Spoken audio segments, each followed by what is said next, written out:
Students, आज हम मनोविज्ञान के दूसरे पेपर यानी सामाजिक मनोविज्ञान का पहला चैप्टर पढ़ेंगे।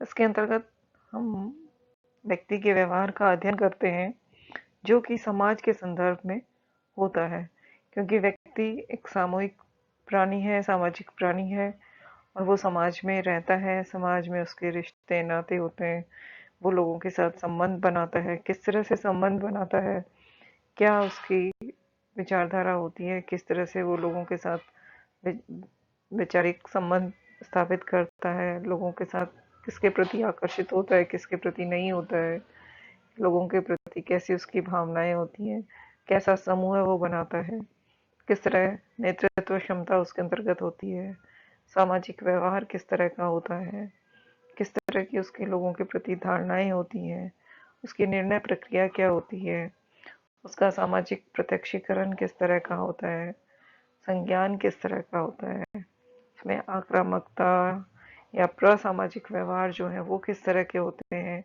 इन सब के बारे में हम समाज मनोविज्ञान के अंतर्गत अध्ययन करते हैं। इसके अंतर्गत हमारे तीन हमारे सेक्शंस हैं, जिसके अंतर्गत 9 चैप्टर्स हैं।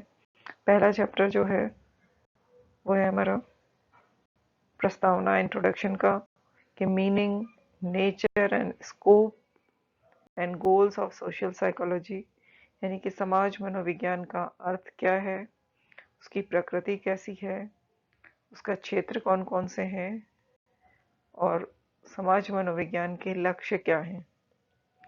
इसी के साथ हम इसमें पढ़ेंगे समाज मनोविज्ञान के अध्ययन की कौन सी विधियां हैं। इसमें दो तरह की प्रमुख विधियां हमारी आती हैं, एक्सपेरिमेंटल मेथड यानी प्रयोगात्मक विधि और नॉन एक्सपेरिमेंटल मेथड, अप्रयोगात्मक विधि। सबसे पहले हम बात करते हैं कि समाज मनोविज्ञान होता क्या है, क्या अर्थ है समाज मनोविज्ञान का। समाज जो है, समाज मनोविज्ञान में हम एक समाज में रहने वाले जो व्यक्ति हैं वो आपस में एक दूसरे के साथ कुछ ना कुछ संबंध रखते हैं, चाहे सकारात्मक संबंध रखें या नकारात्मक रखें या तटस्थ रखें। किसी भी तरह का जो उनका सामाजिक संबंध होता है, इन्हीं सामाजिक संबंधों का अध्ययन करने का एक वैज्ञानिक विषय या वैज्ञानिक अध्ययन पद्धति जो है वो समाज मनोविज्ञान है।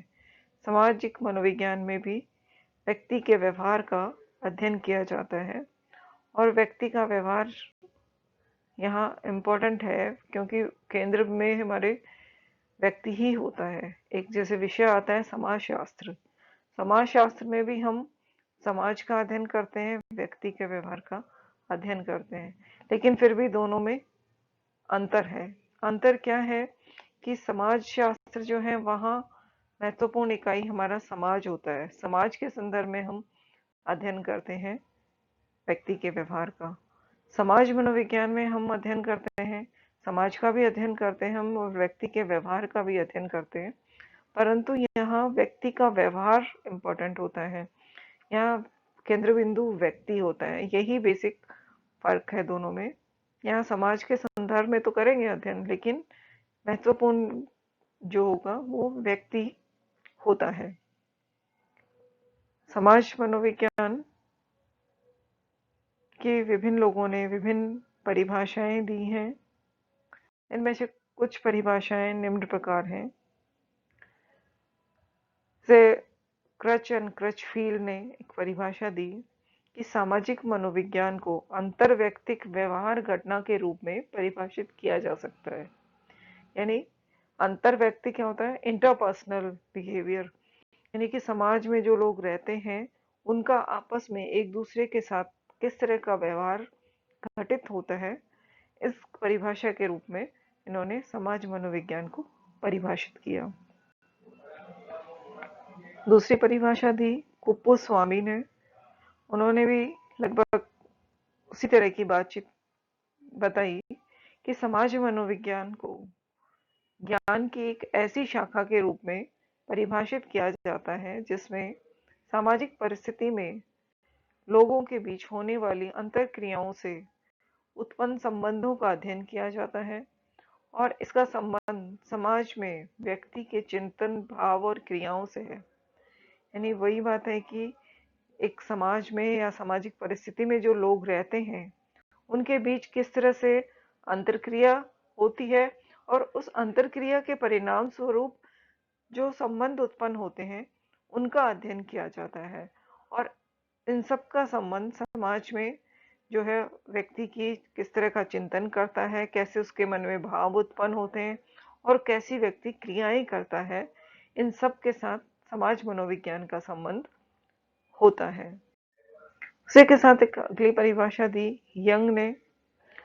उन्होंने भी कहा कि समाज मनोविज्ञान लोगों के बीच होने वाली अंतरक्रिया और इस अंतरक्रिया का व्यक्ति के विचारों, भावों, संवेगों तथा आदतों पर पड़ने वाले प्रभाव का अध्ययन है। इन्होंने समाज मनोविज्ञान को माना कि ये लोगों के बीच होने वाली अंतरक्रिया, यानी आपस के उनके बीच में किस तरह से क्रियाएं होती हैं और उन क्रियाओं का व्यक्ति के विचारों पर क्या प्रभाव पड़ता है, उसके भावों पर, संवेगों पर, आदतों पर, यानी कि एक दूसरे का व्यवहार जो है व्यक्ति को किस तरह से प्रभावित करता है, इन सब का अध्ययन समाज मनोविज्ञान के अंतर्गत किया जाता है। इसी प्रकार शेरिफ ने भी परिभाषा दी कि सामाजिक उद्दीपक परिस्थितियों की पृष्ठभूमि में व्यक्ति के अनुभव तथा व्यवहार का वैज्ञानिक अध्ययन सामाजिक मनोविज्ञान है।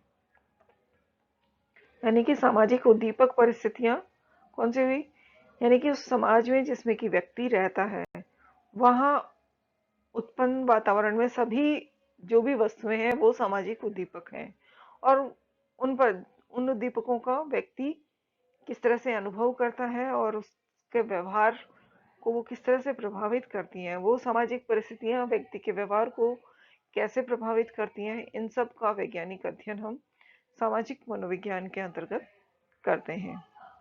इसी तरह आलपोर्ट ने भी एक परिभाषा दी थी। उन्होंने कहा कि सामाजिक मनोवैज्ञानिक इस विधा को इस उपागम के रूप में मानते हैं कि जिसमें यह समझने और व्याख्या करने का प्रयास किया जाता है कि लोग किस तरह से विचार, भाव, व्यवहार तथा अन्य व्यक्तियों की वास्तविक, कल्पित तथा अंतर्निहित उपस्थिति से प्रभावित होते हैं। यानी कि लोग किस तरह दूसरों के विचारों से, भावों से, व्यवहारों से प्रभावित होते हैं, उनकी उपस्थिति से प्रभावित होते हैं, चाहे वो काल्पनिक है, चाहे किसी भी तरह की उपस्थिति वास्तविक उपस्थिति है, उन सब से कैसे प्रभावित होते हैं, इन सब का अध्ययन समाज मनोविज्ञान के अंतर्गत किया जाता है। इसके बाद हमारे बात आती है कि समाज मनोविज्ञान की प्रकृति किस तरह की है। समाज मनोविज्ञान की प्रकृति के अंतर्गत हम ये देखते हैं कि समाज मनोविज्ञान जब एक तरह का विज्ञान है, क्योंकि यहाँ जो समाज के अंतर्गत लोग रहते हैं उनकी अंतरक्रियाओं का हम अध्ययन करते हैं, तो उन अंतरक्रियाओं का अध्ययन सामाजिक परिस्थिति में करते हैं और उसमें व्यक्ति के स्वरूप तथा व्यवहार तथा अनुभवों का जो अध्ययन किया जाता है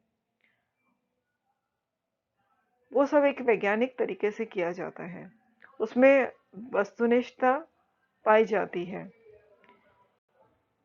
हम समाज मनोविज्ञान को विज्ञान इसलिए कह सकते हैं क्योंकि इसमें विज्ञान होने की सभी कसौटियां उपस्थित होती हैं। जैसे जो अध्ययन करने की विधि है वो एक वैज्ञानिक पद्धति के अनुसार होती है। वैज्ञानिक पद्धतियों के द्वारा इसका अध्ययन किया जाता है। आत्मनिष्ठ विधियों का उपयोग इसमें लगभग समाप्त हो गया है। आज हम व्यक्ति के व्यवहार की व्याख्या सभी संबंधित आंकड़ों का हम सांख्यिकीय विश्लेषण करते हैं और उसके पश्चात कारण और सामाजिक व्यवहार में एक नियमपूर्ण संबंध स्थापित करने पर बल दिया जाता है, जिससे कि समाज मनोविज्ञान की विषय सामग्री वैज्ञानिक है और कहा जा सकता है कि समाज मनोविज्ञान एक विज्ञान है। वैज्ञानिक विषयों के नियम जैसे सार्वभौमिक होते हैं, उसी प्रकार ये नियम किसी भी देश, काल आदि से परे होते हैं, उनकी कसौटियों पर सही उतरते हैं। किसी भी विज्ञान में भविष्यवाणी करने की क्षमता होती है, जो कि उसके वैज्ञानिक विषय होने का प्रमाण होता है। तो इसी प्रकार समाज मनोविज्ञान में भी जब व्यक्तियों के व्यवहार का अध्ययन किया जाता है, तो उसके बारे में हम भविष्यवाणी, जो उसका व्यवहार है व्यक्ति का, उसके आधार पर हम उसके आने वाले व्यवहार की भविष्यवाणी कर सकते हैं। अगला है प्रामाणिकता। जब किसी भी विषय के बारे में कहा जाता है कि वो वस्तुनिष्ठ है, सार्वभौमिक है, तो निश्चित तौर पे वो प्रामाणिक भी होता है।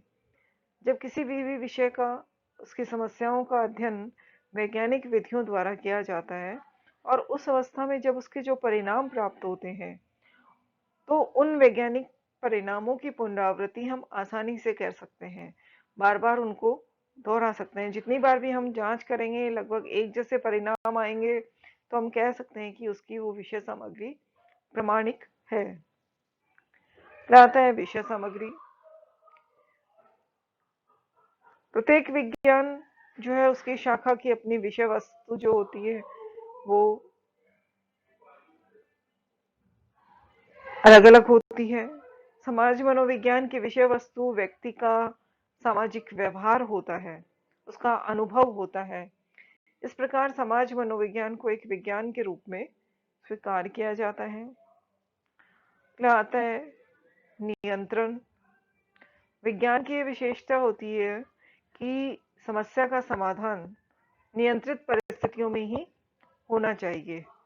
विज्ञान में नियंत्रण से तात्पर्य अध्ययन के समय और जिस कारण का हम अध्ययन कर रहे हैं, या किसी जिसके ऊपर कोई प्रभाव हमें जानना है, प्रभाव का अध्ययन करना है, उस समय उसके अतिरिक्त कोई और अन्य कारक वहां नहीं होना चाहिए। यानी कि अन्य सभी कारक नियंत्रित होने चाहिए। जो हमारा स्वतंत्र चर होता है और एक जो आश्रित चर, जिसके ऊपर प्रभाव हमें देखना है, जिसका प्रभाव देखना है और जिसके ऊपर प्रभाव देखना है, उन दोनों कारकों के अतिरिक्त अन्य सभी कारक नियंत्रित होने चाहिए,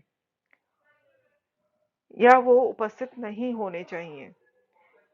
समाज मनोविज्ञान में भी हम जब अध्ययन करते हैं, तो नियंत्रित परिस्थितियों में अध्ययन करते हैं। नियंत्रण का विशेष ध्यान रखा जाता है। वस्तुनिष्ठता होती है जब भी हम अध्ययन करते हैं। जब सभी अध्ययनकर्ता किसी एक विषय पर अध्ययन करते हैं और उस अध्ययन के लिए समान निष्कर्ष जब पहुंचते हैं, तो समस्याओं का समाधान करने, सूचनाओं का संग्रहण करने के लिए वैज्ञानिक विधियां आवश्यक होती हैं। मनोविज्ञान, समाज मनोविज्ञान में भी प्रयोग पद्धति, सांख्यिकी विधि, मनोमिति विधि आदि वैज्ञानिक विधियों का उपयोग किया जाता है, जिसके आधार पर कहा जा सकता है कि समाज मनोविज्ञान में समस्याओं के अध्ययन के लिए वैज्ञानिक विधियां उपयोग में ली जाती हैं। इसी तरह हम किसी भी विषय का क्रमबद्ध तरीके से अध्ययन करते हैं। तो ये हमारी समाज मनोविज्ञान की प्रकृति हुई। अगले वीडियो में हम पढ़ेंगे समाज मनोविज्ञान के लक्ष्य क्या हैं, उसकी अध्ययन विधियां क्या हैं, उपयोगिता क्या है। धन्यवाद।